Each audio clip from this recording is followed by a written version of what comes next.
Good morning, world. Today we are talking about dating for married people or people in long-term relationships. And when I say dating for married people, I don't mean outside of the marriage. I mean dating within the marriage or within the relationship.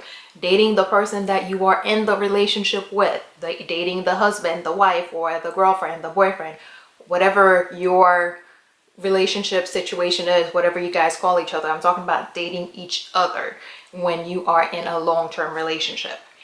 And the reason for this is that a lot of times once we get into those relationships, especially in marriage, it's almost like, okay, I did the work to get you in, so now you're here, all right. Some people stop doing the things that they did to get the other person, or to whether to get the person to say yes or to get the person to ask, whatever it is, that the courting, that dating part that happened at the beginning stops happening. And that's usually when relationship issues start developing, because as you know, every day we are growing. Every individual is growing. You're growing. Your partner, your spouse, your boyfriend, girlfriend, whatever you guys call each other, is growing. So if you both grow and are not taking the time to get to know and stay connected to each other, that's how we end up with those relationships that after so many years are where the people wake up and they don't really know each other.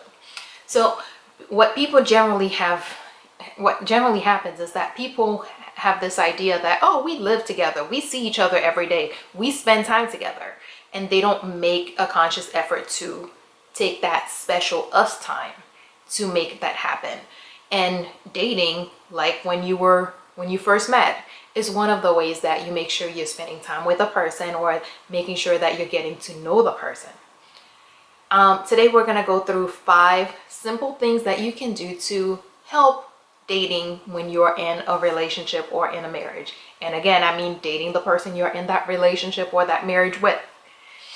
The first thing you need to do is be deliberate about it.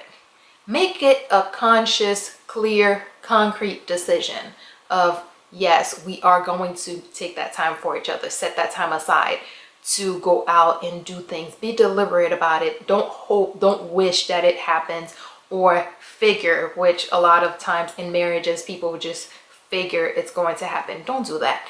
Be deliberate about it. You want to make sure you're dating your spouse. Make sure it's happening. Make it a priority. Which brings me to the second thing you need to do. Plan.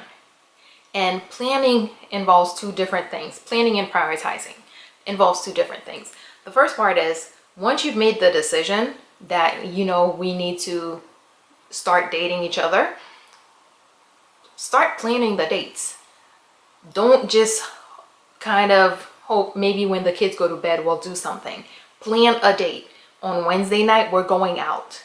On Thursday night plan a date, just like you did when you were asking your current now spouse out, or when you wanted to spend time with your boyfriend, girlfriend, whatever it is.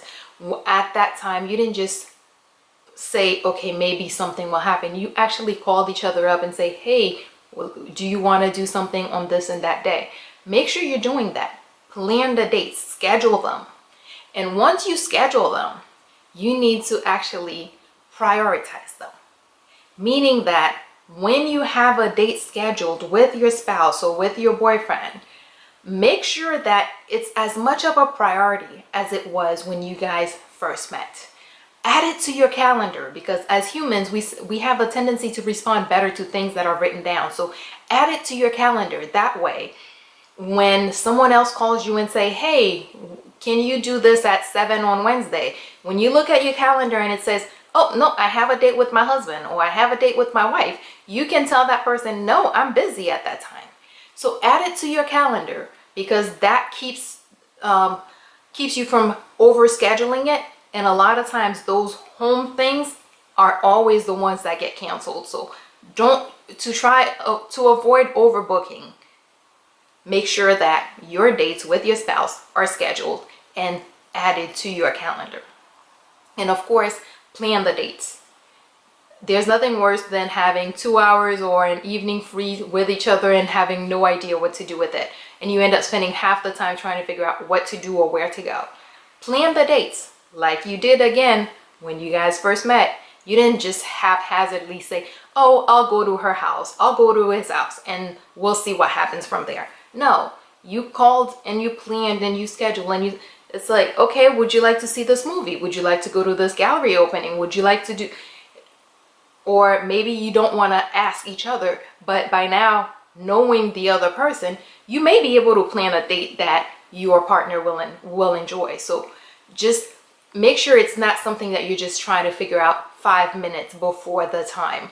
Plan something, have at least a few different options of things that you guys can do, so that when it's time for, when it's date night, you go home, get ready, and you go on your date. You don't spend 30 minutes, an hour trying to figure out, okay, what would you like to do? What should you do? Where should we go? What's available?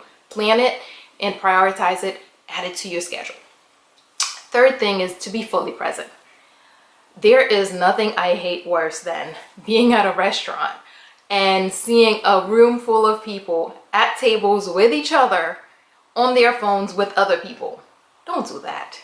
This is your time with your spouse, with this person that you supposedly love. Take that time and be with them. Put the phone away. Put the whatever pager, whatever social media, texting, whatever it is that you're doing, stop. The world will not fall apart if you just spend 2 hours with your spouse. If you're away for an hour, I promise you, when you come back after that hour, the world will still be here. So no need to text. No need to get on your, update your status. No need to do all these things. When you're on your date with your spouse, be there. Be with them. Focus on that person in front of you. And conversations.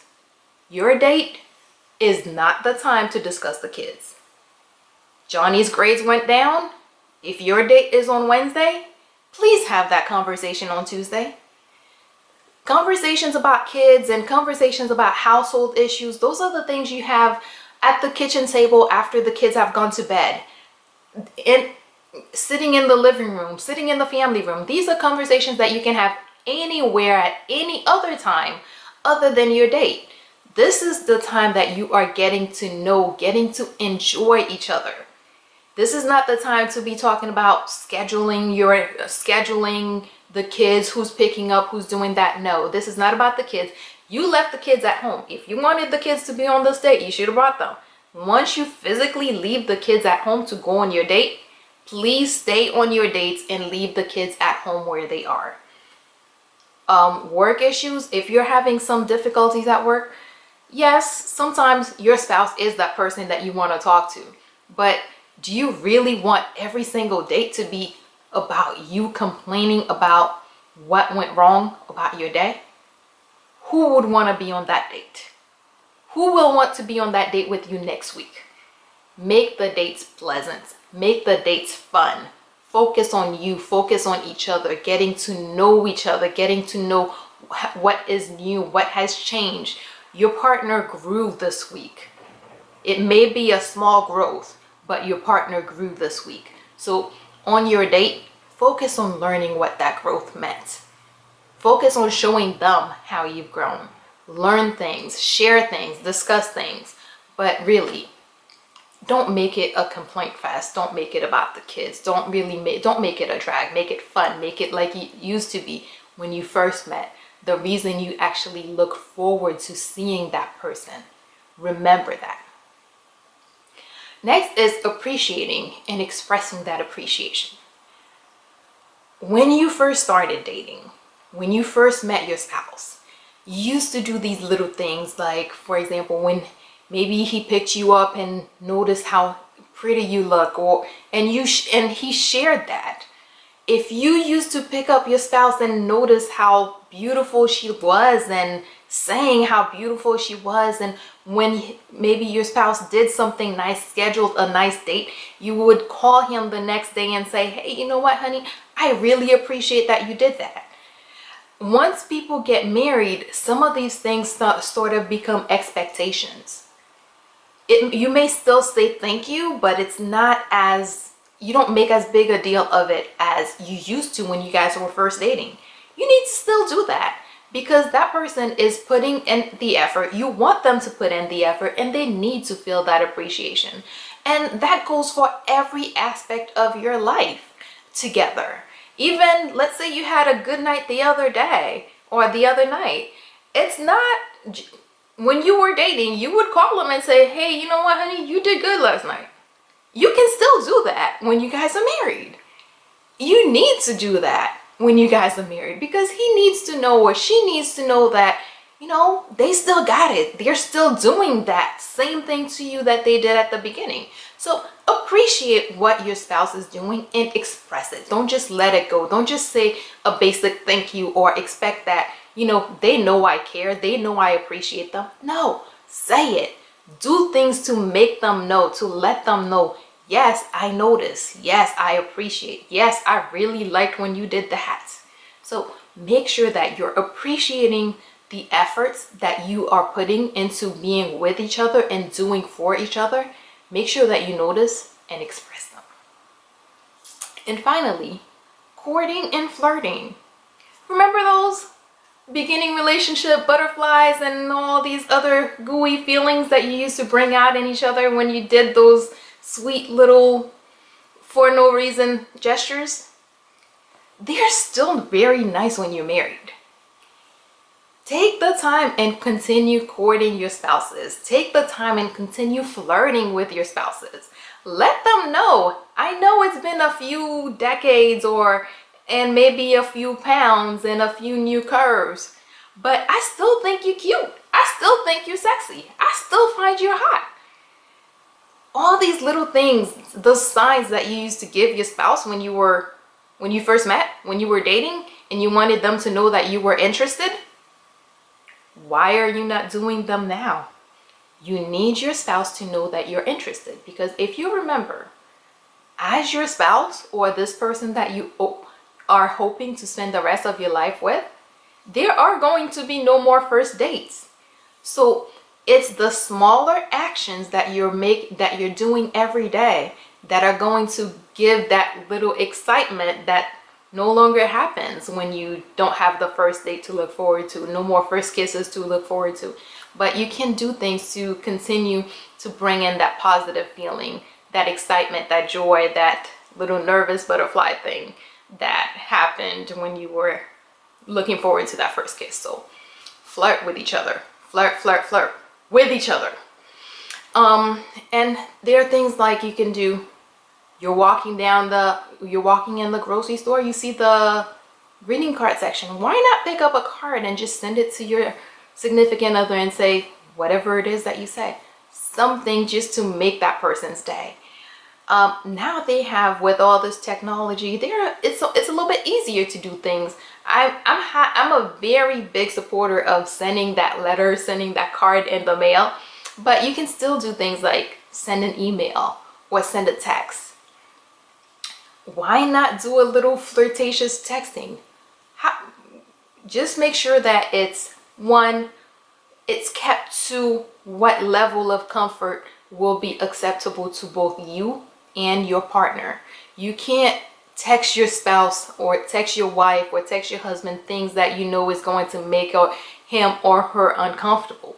You need to make sure that what you're sending is going to bring a positive feeling, not make the person withdraw. So make sure that you know the comfort level of the person you are sending those texts to. And of course, the most important, this is really important. Do not do this on the company phone. And I'm gonna say again, don't do it on the company phone. Not on the company phone. Do not do it on the company phone. And did I mention not on the company phone? Because you don't want this to be a part of your record. This is not your phone. This is not your personal property. It may be you're using it, but it's still a company phone, and you need to kind of keep a little bit of privacy. And of course, while you can get a little bit racy if your spouse is comfortable with that, try to keep it to the level that if your phone was lost tomorrow and your mother found it, you wouldn't be mortified. If your boss happened to pick up the phone found your phone and saw the text, you wouldn't be mortified. Keep it within those parameters, but you know what? Have fun with it. This is your spouse. This is the person you're supposed to spend the rest of your life with. Make it fun. Flirt, court, enjoy. All right, so that's all we have for today. Good morning, world. Have a great day.